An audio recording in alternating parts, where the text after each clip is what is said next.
Oi, oi, quinto ano, tudo bem com vocês? Estamos começando mais uma aula de matemática. Hoje, sexta-feira, dia 24/7. E a gente vem continuando trabalhando figuras geométricas espaciais. E aí também trazendo ênfase em planificações. As páginas que nós vamos trabalhar hoje serão as páginas 67, 68 e 69. Nessas três páginas, a gente precisa estar aí colocando a data do dia 24/7, tá bom? Depois que a gente põe aí a data, aí sim a gente vem começando a nossa aula, tá bom? Então, bora lá! A gente tem uma atividade na página 67. Recorte as figuras planas da aba aqui e usando fita adesiva, use-as para montar um modelo de sólido geométrico, tá bom? Nesse caso, não consigo com fita, usa cola, tá bom? Não tem problema, o importante é estar montando, tem que cortar no pontilhado e montar. Então, nesse momento, você pode estar pausando aí o vídeo, realizando o corte, montando e aí sim está aí voltando para a gente responder as nossas perguntas, tá bom? Ok? A gente tem aí a letra A. Como se chama esse modelo de sólido geométrico que a gente montou aqui? Conseguiram montar?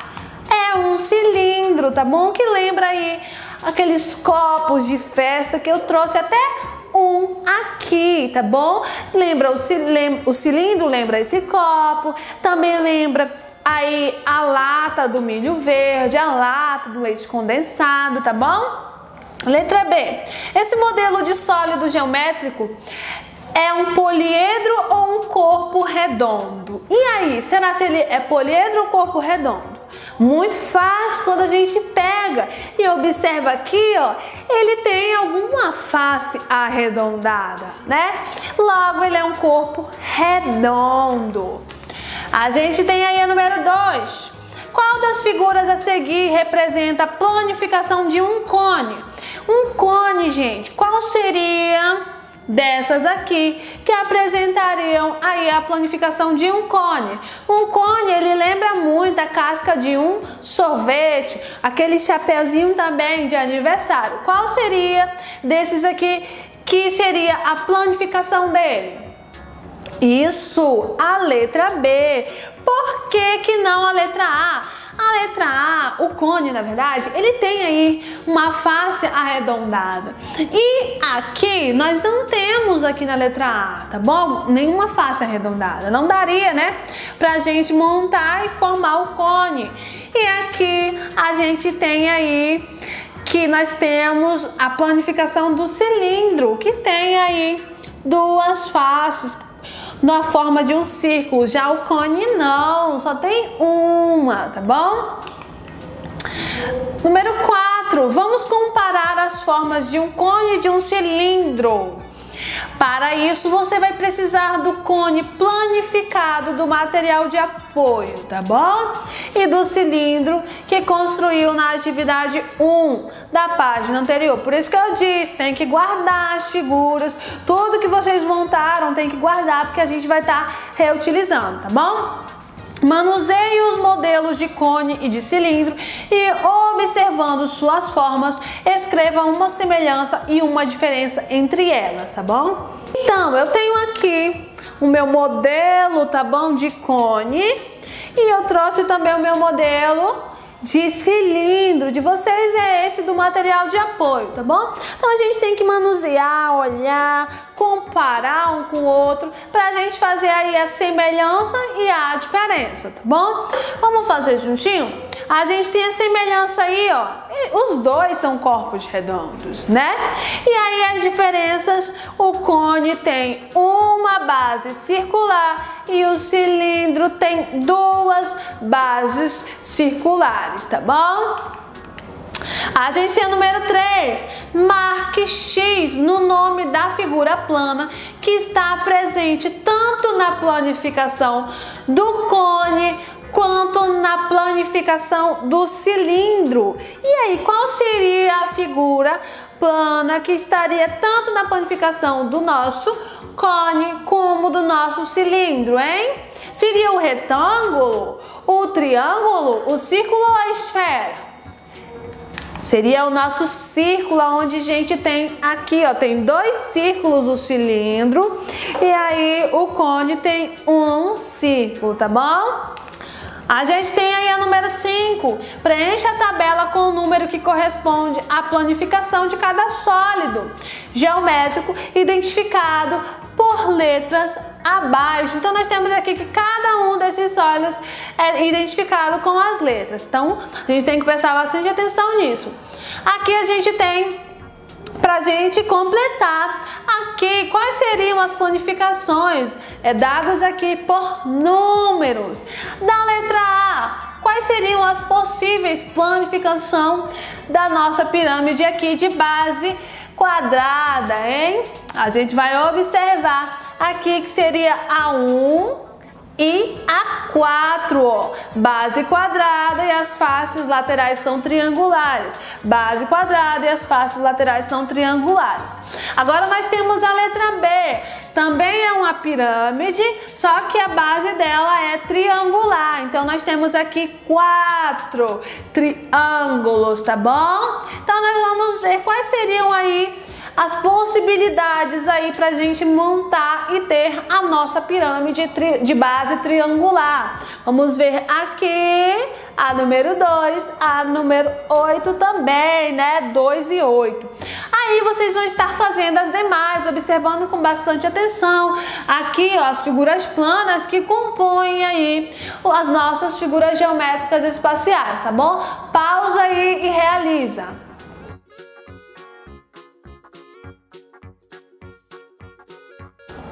Voltando aqui, o nosso cone pode ser o 10.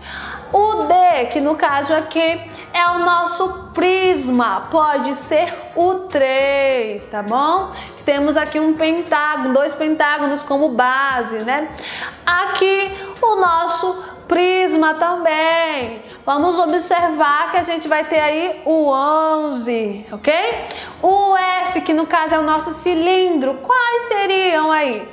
O 9, tá bom? Que aqui, ó, a planificação do nosso cilindro, 2 círculos e aqui nós temos aqui um retângulo que ao envolver, ele dá certinho aqui para montar o nosso cilindro. E aqui no caso, o nosso prisma também, a gente vai procurar aí qual seria aí pra gente montar e ter, né? Seria o 5 e 7 aqui, o nosso cubo, na verdade, né?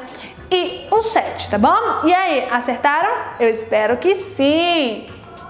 A gente tem aí a número 6. Classifique em verdadeiras, o V, ou falsas, F, as afirmações a seguir e reescreva as falsas de modo a torná-las verdadeiras. Então você vai precisar aí do seu caderno, tá bom? Para reescrever essas que forem falsas no seu caderno, reescrever ela de uma forma que elas se tornem verdadeiras, tá bom? A letra A diz o seguinte: os poliedros não têm faces planas. Isso é falso, porque todos os poliedros têm faces planas. Essa é uma característica deles. O que não tem faces planas são os corpos redondos, tá bom? Então, aí no seu caderno você pode colocar aqui, ó, os poliedros têm faces planas. Tira esse não aí do meio da história, tá bom? No seu caderno. Lembrando que quando você colocar no seu caderno, você coloca a página, a questão 6 e as respostas. Letra A, aí você coloca os poliedros têm faces planas. Aí a letra B, se for falso, não sei se é falso, vamos ver agora, tá bom? Todas as que forem falsas, vocês precisam estar aí readaptando para se tornarem verdadeiras.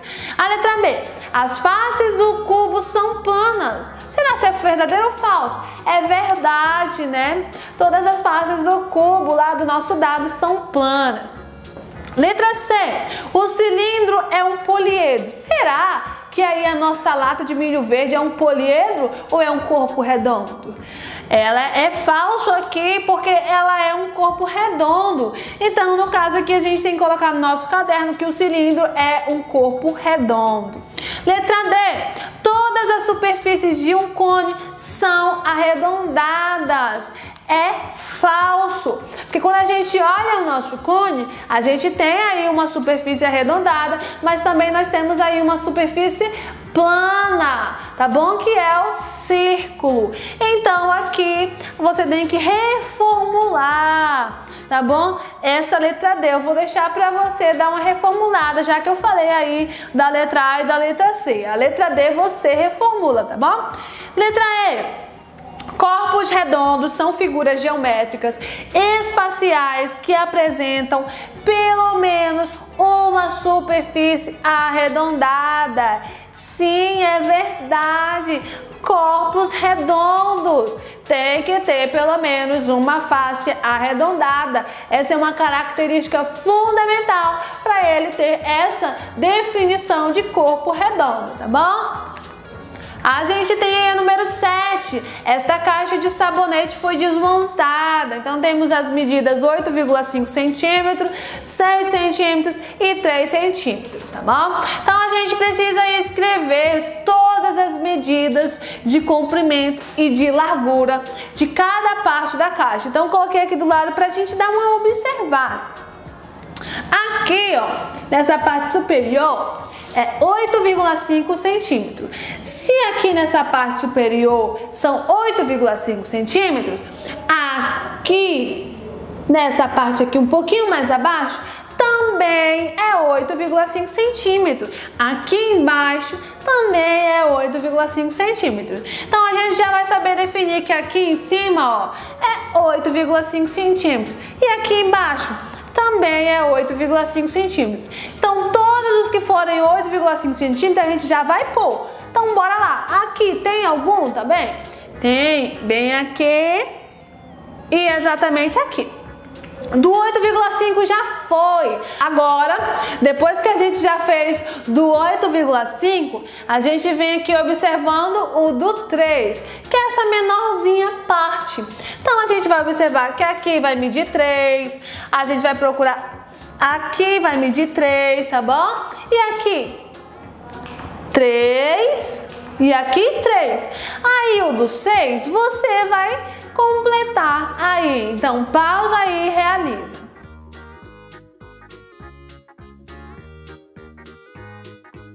Voltando aqui, o do 6 é exatamente o que sobra, né? 6, que é do lado da palavra sabonete. Porque se aqui medir 6, aqui também vai medir 6 do lado da palavra sabonete. Então aqui do lado da palavra sabonete, mede 6. A gente vem também aqui do lado, mede 6 e aqui 6, tá bom? Tudo certo? A gente vem concluindo a nossa aula de hoje, onde a gente trabalhou aí as figuras planas como as faces das nossas figuras geométricas e espaciais, né? Trabalhando também semelhanças e diferenças, comparando uma com a outra e associando as planificações a cada figura geométrica, tá bom? Na próxima aula, a gente inicia aí o conteúdo de volume, porque aí as nossas figuras geométricas espaciais, ela ocupam um espaço, né? Então, ela tem um volume, nós temos um volume, porque nós ocupamos aí um espaço aqui na Terra, né? E é isso, gente. Desejo a vocês um ótimo final de semana. Continuem se cuidando e até semana que vem. Tchau, tchau!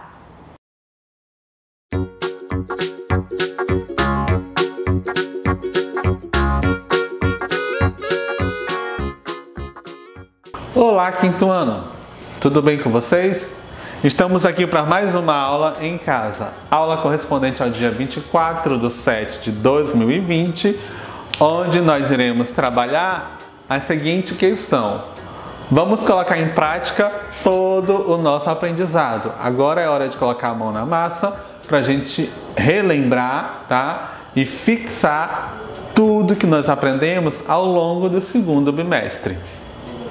Olha só, ao longo do segundo bimestre a gente conversou bastante sobre manifestações culturais brasileiras. Desde o primeiro bimestre, nós viemos falando de patrimônio cultural, material e imaterial, correto? Muito bem. No segundo bimestre, nós começamos a entrar e abordar o termo manifestações culturais brasileiras, ou seja, as manifestações culturais realizadas pelo povo brasileiro, né? Dentre elas, nós conversamos um pouquinho sobre arte Cusiuá, que foi lá no primeiro bimestre, quando nós falamos um pouquinho da questão da arte indígena, tá? Nós falamos também um pouquinho de patrimônio cultural material e imaterial, quando nós trouxemos algumas manifestações artísticas como o frevo, a festa de São João, né? O boi bumbá, para o contexto de manifestação cultural e patrimônio cultural e imaterial. Nós falamos também um pouquinho da capoeira, né? Um pouquinho do samba, também conhecido aí como manifestação cultural brasileira.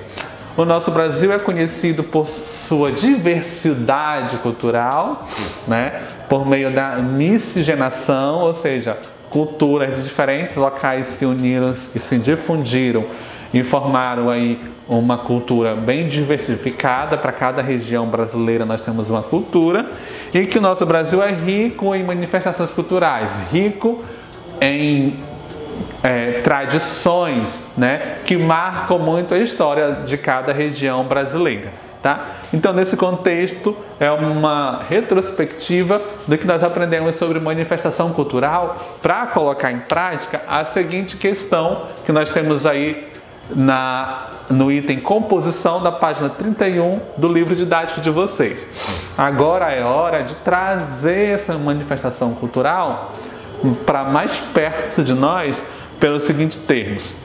Vamos registrar por meio de foto, colagem ou desenho a festa de São João, conhecida como Festa Junina, certo? Que é uma manifestação cultural brasileira, tá? É uma tradição brasileira festejar as festas juninas.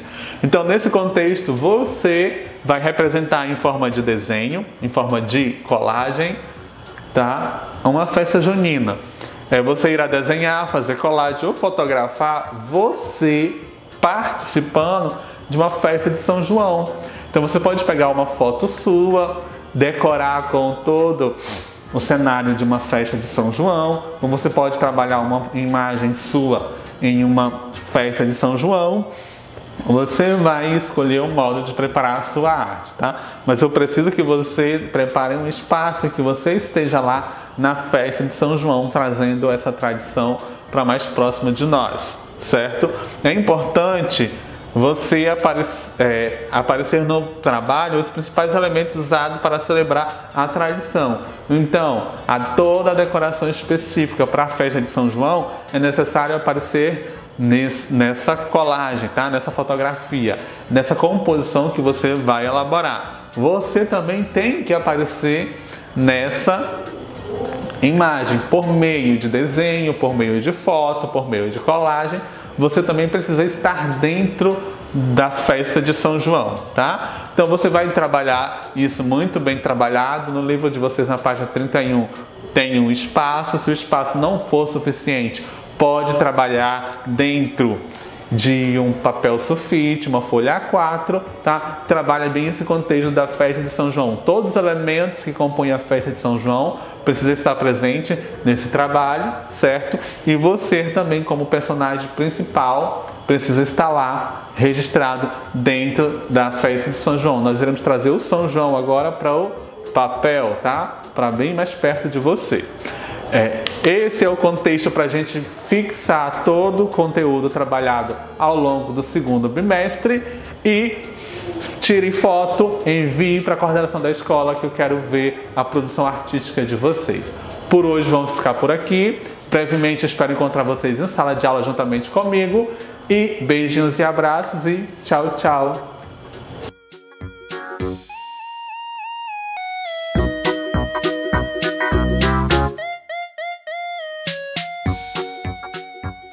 Olá, turma do quinto ano, tudo bom com vocês? Bem, estamos novamente aqui juntos na nossa aula de literatura. Nós falamos um pouco da aula anterior sobre um pouco da sua autora, já trabalhamos também a questão do homem do campo, que foi o nosso assunto na aula anterior, e hoje nós vamos dar uma atenção sobre a questão da desenhista, da Raquel Matsushita, que é a que fez todo o desenho do nosso livro. Vamos conhecer um pouco dela e aí na próxima slide eu vou falar o que você deve fazer, tudo bem? Vamos conhecer um pouco da nossa desenhista? Vamos lá!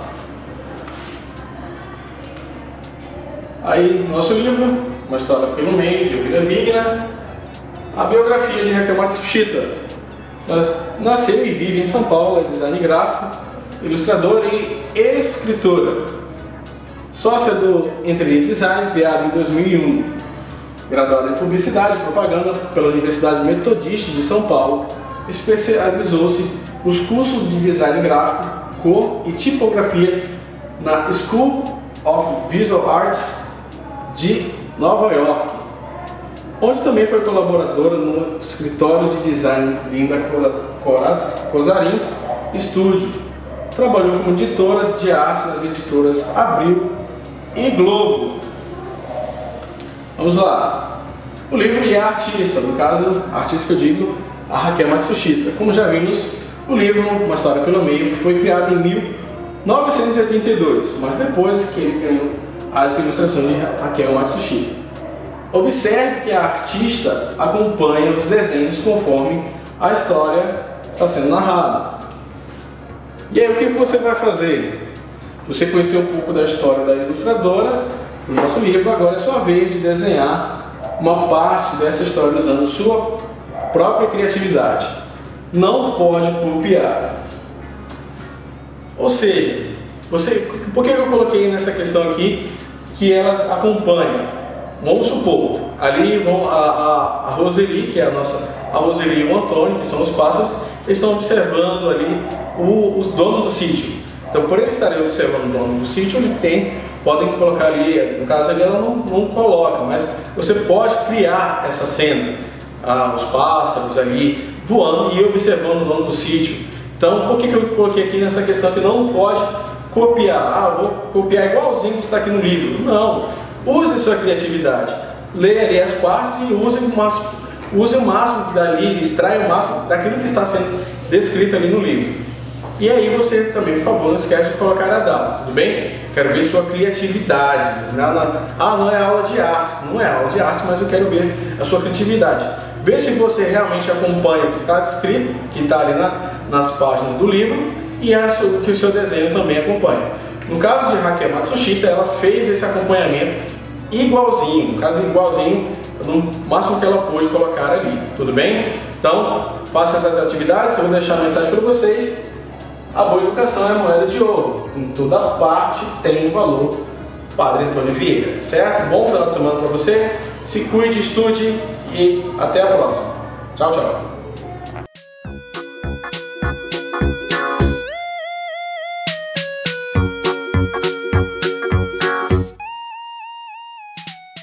Olá, quinto ano! Vamos então a mais uma aula aí de geografia. Hoje, 24/7/2020. O que nós vamos ver nessa aula de geografia? Nós vamos colocar agora o nosso conhecimento em prática, o conhecimento de vocês em prática. Vou passar algumas perguntas para vocês irão responder. Na próxima aula a gente vai fazer a correção dessas atividades, ok? Essas perguntinhas estão todas relacionadas ao conteúdo que nós estávamos vendo até o momento. Vamos lá, sobre as águas oceânicas e o cotidiano nas cidades. Vamos relembrar então o que nós vimos na nossa última aula aí. Nós vimos sobre a questão da poluição nos oceanos. 80% aí da poluição está ligada às atividades humanas e cerca de 20% está ligada aí aos próprios oceanos. A geração da poluição foi gerada pelos próprios oceanos aí, certo? A importância dos oceanos e mares também, que nós vimos aí, né? Os oceanos, eles têm uma grande importância e uma grande influência para a sociedade humana. Foi alguma das características que nós vimos durante as nossas aulas até o momento, certo? A característica aí também relação da vida humana com o meio ambiente, foi o que nós vimos também. Vocês podem estar fazendo a leitura no livro de vocês, que todas as questões estão aí no livro de vocês também, certo? Agora nós vamos às atividades. Vamos lá. A primeira questão, vocês vão primeiro copiar no caderno de vocês, certo? Colocar a data aí para responder as questões. Qual a importância dos oceanos e mares para a humanidade? Qual a importância dos oceanos e mares para a humanidade? Questão 2. Corrija as frases erradas. Então vocês vão corrigir as frases que estão erradas aí. Os oceanos, eles cobrem menos de 70% da superfície terrestre. Somam 97% da água do planeta. Concentra um número imenso de espécies. Mantém um grande estoque de alimentos e não contém reservas minerais. A próxima, o sal de cozinha, cloreto de sódio, é o mineral mais importante obtido diretamente a partir da água do mar. Então vocês vão corrigir as que estão erradas aí. Questão 3. Dos oceanos também são retiradas uma ampla diversidade de recursos vivos para as mais diversas utilizações. Dê exemplos de algum recurso vivo retirado da natureza. Vocês podem dar 1 ou 2, 3 exemplos quando vocês quiserem. Questão 4. Os oceanos, eles ocupam cerca de 70,7% da superfície terrestre. Aí vocês vão completar aqui com a extensão de aproximadamente 146,5 milhões de quilômetros quadrados. É o maior de todos eles. Então, qual é o oceano maior aí? Ele também apresenta a maior profundidade, com cerca de 4.049 metros, sendo que é o ponto mais profundo na Fossa das Marianas, atingindo cerca de 11.000 metros aí. O nome do oceano que preenche a lacuna corretamente as suas características. Qual é? Índico, glacial, Pacífico, Ártico ou Atlântico. Então, qual é o que vai completar aí? Aí é vocês que vão decidir aí, ok? Então, essa é a atividade e uma mensagenzinha para vocês antes da gente encerrar. Comece cada dia com um pensamento positivo e um coração agradecido. Muito obrigado, por hoje é só e até a próxima aula.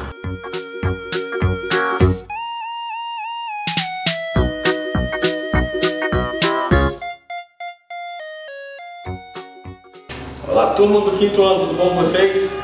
Hoje a nossa aula de produção de texto, hashtag sextou, estamos mais uma vez juntos aqui, quase já no nosso início de final de semana. Bem, na aula anterior nós vimos como era feita a notícia numa estação de rádio. Espero que você tenha ouvido aí algumas rádios para você ver como é que é uma construção de notícia. Hoje nós vamos falar de um assunto totalmente muito atual, que é as fake news. Vamos para a nossa aula de hoje? Vamos lá?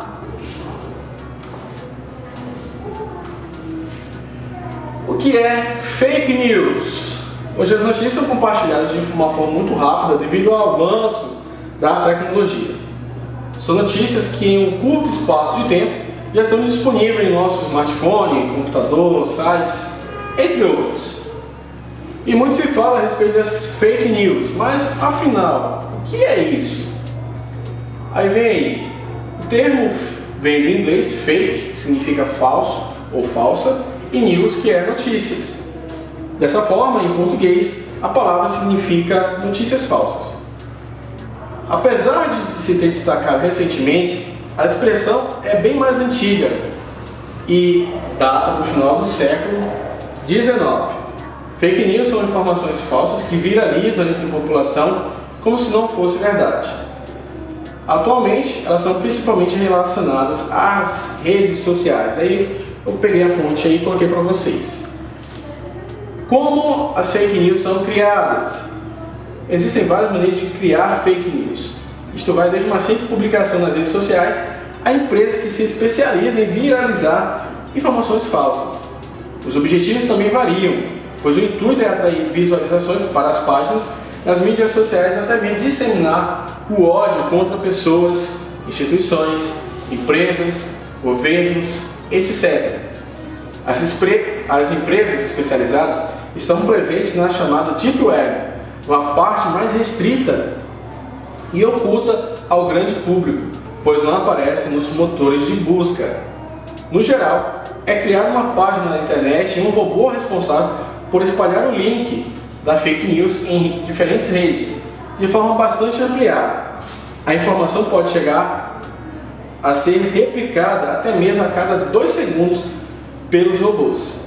É dessa forma que os boatos ganham proporções inimagináveis. Como descobrir e combater as fake news? Como as fake news vêm causando impacto cada vez mais no cotidiano das pessoas, algumas sugerem plataformas com o intuito de verificar a veracidade das informações. Também conhecido como fact-checking, elas analisam as notícias mais compartilhadas e verificam se os dados condizem com a realidade. No Brasil, a legislação ainda não trata especificamente da criação e compartilhamento de notícias falsas. Os advogados têm buscado formas para lidar com as fake news. De modo geral, os profissionais seguem o que está previsto no Código Penal para os casos de calúnia, injúria e difamação. Para além da legislação, é fundamental para que haja política de conscientização da população para o perigo de replicar as informações falsas. Cada cidadão também deve assumir o compromisso de verificar os fatos antes de compartilhá-los na rede e até mesmo acreditar em tudo que circula nas redes sociais. Observe aí que isso, além de ser um tema atual, isso causa muito transtorno. Por exemplo, vou dar aqui um exemplo básico que aconteceu antes dessa pandemia, a questão das vacinas. Hoje, né, você pode ver, criou vacina para o corona, e aí assim vai. Vacinas que antigamente, por exemplo, antes dessa pandemia, tinha vacinas para gripe, e pessoas diziam que elas tinham visto nas redes sociais que as vacinas estavam causando alergias, que as pessoas estavam morrendo após essas vacinas. Coisas que você perguntava, onde é que você viu? Um amigo meu compartilhou. E às vezes você vai ver a fonte, não é uma fonte que você nunca nem viu, não é uma fonte conhecida, um site que você também não conheceu. Então isso não vale a pena ser compartilhado. Analise, verifique, antes de você receber uma informação, veja a fonte, se é uma fonte segura, se é uma fonte conhecida, principalmente fontes conhecidas. Por quê? Porque quando você conhece uma fonte, a fonte que eu digo assim é o site. Então, quando você sabe qual é o site, de onde ele está, você sabe que ele está colocando uma coisa verdadeira. Se caso na dúvida, você não sabe se aquilo é verdade, você vai lá no site de pesquisa e você coloque lá se realmente isso é verdade. Se tiver pouco, se tiver muitos comentários, você pode ter certeza que é uma fake news, certo? Então, foi um assunto bem interessante que eu quis colocar para vocês, porque é uma coisa que fala da notícia e é uma coisa bem atual, tudo bem? Então vamos finalizar por aqui, deixar uma mensagem para vocês. Feliz é aquele que transfere o que sabe e aprende o que ensina. Agora para a Lina, nossa poetisa brasileira, certo? Então, desejo a você um bom final de semana. Participe comigo no nosso plantão Tira Dúvidas, para que nós possamos ali tirar todas suas dúvidas, suas perguntas e estarmos juntos, pelo menos por um momento, certo? Bom final de semana, um abraço virtual e até a próxima.